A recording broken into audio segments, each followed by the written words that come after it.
हाय, hello, नमस्कार. कशा आहात सगळेजण? मजेत ना? मजेत असायला पाहिजे. मी प्रतीक्षा तुमचं एका मोठ्या व्लॉगमध्ये खूप खूप स्वागत करते. तर आज होता शुक्रवार. आजची सकाळ म्हणजे 5:30 वाजताच झालेली होती. लवकर उठून मला डाळ वगैरे टाकायचं होतं आणि त्याचबरोबर विश्वजितचा डब्बाही करायचा होता.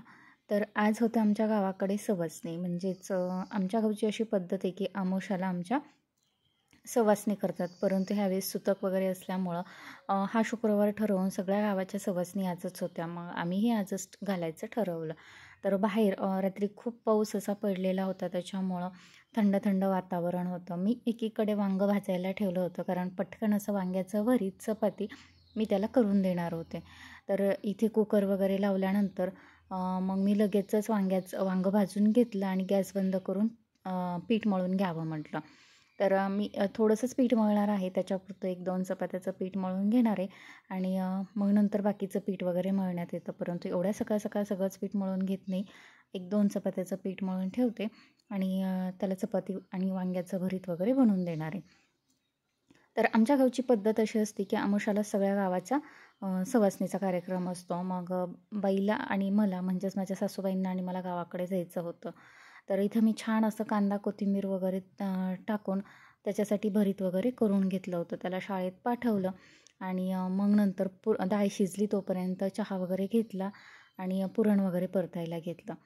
तर पुरण लाईट जाते आमची इथे 8 वाजता. मग त्याच्या आधीच पुरण वगैरे परतून घ्यायचं होतं, कारण सुंठ बडीशोप वगैरे बारीक करून पण होतं. आणि मग इथे आमचं 8पर्यंत सगळं पुरण वगैरे अंकिताने बारीक करून घेतलं. तर सासूबाईंनी इकडे आमटीचा मसाला बारीक करून घेतला, कारण गावाकडे शक्यतो लाईटचा प्रॉब्लेम येतो. मग आमटीचंही बारीक आम्ही इथूनच करून नेलं, म्हणजे काही अडचण नको. मग 1 8:30 पावणे 9च्या दरम्यान म्हटलं आता आपलं स्वतःचं आवरून घ्यावं, म्हणजे गावाकडे जायला मोकळं. तर मुलांना अंघोळ वगैरे घालून दिल्या आणि त्या दोघांना शाळेत जायचं होतं, राघवला आणि अजिंक्यला. मग त्या दोघांचं आवरून दिलं आणि इथे मी माझं आवरलं.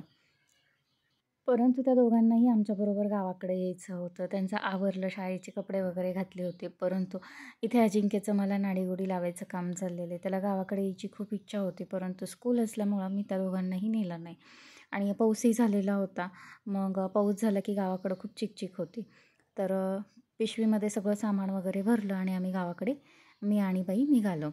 तर वाटेत तुम्ही पाहू शकतात खूप चिखल आहे आणि आमच्या जे रस्त्यापासून थोडंसं चालत असं वस्तीवर जावं लागतं.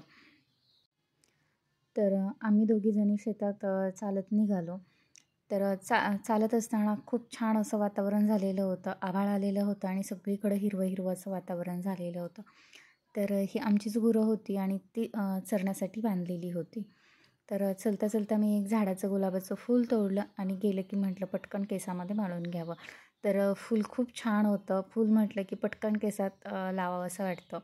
तर मी एक देवासाठी ठेवलं आणि एक मी माझ्या केसाला लावून घेतलं. तर आमच्या ज्या गावाकडच्या ताई आहेत त्या शेजारी हळदी कुंकू लावण्यासाठी गेल्या होत्या. मग तोपर्यंत मी इथे तळण वगैरे काढण्याची तयारी करून ठेवली. तर त्यांनीही सगळी तयारी केली होती. पीठ वगैरे मळून ठेवलं होतं, कुकर वगैरे लावलेला होता.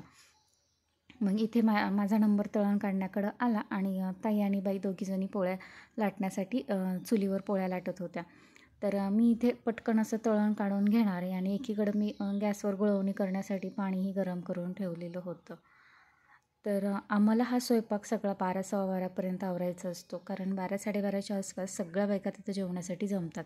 मग आपल्याला थोडा जरी उशीर झाला तरी मग ते 2-2:30 वाजता जत्रा चालू होती. मग सगळाच गोंधळ होतो, आपलाही आणि बायकांचाही. मग म्हटलं 12-12:30पर्यंत सगळा स्वयंपाक वगैरे आवरून घ्यावा आणि मग जावं.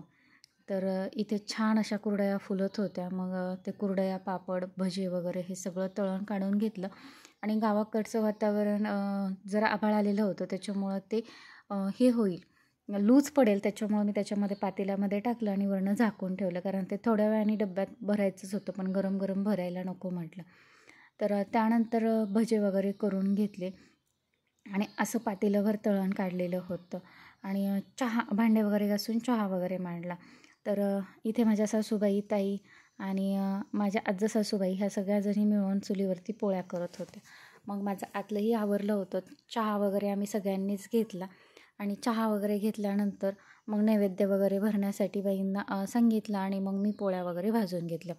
तर इथे आमच्या अशा भरपूर अशा पोळ्या तयार झालेल्या होत्या आणि मग पोळ्या वगैरे झाल्यानंतर म्हटलं आता स्वतःचा अवतार नीट आहे का पाहावं आणि मग लगेच गावाकडे निघालो.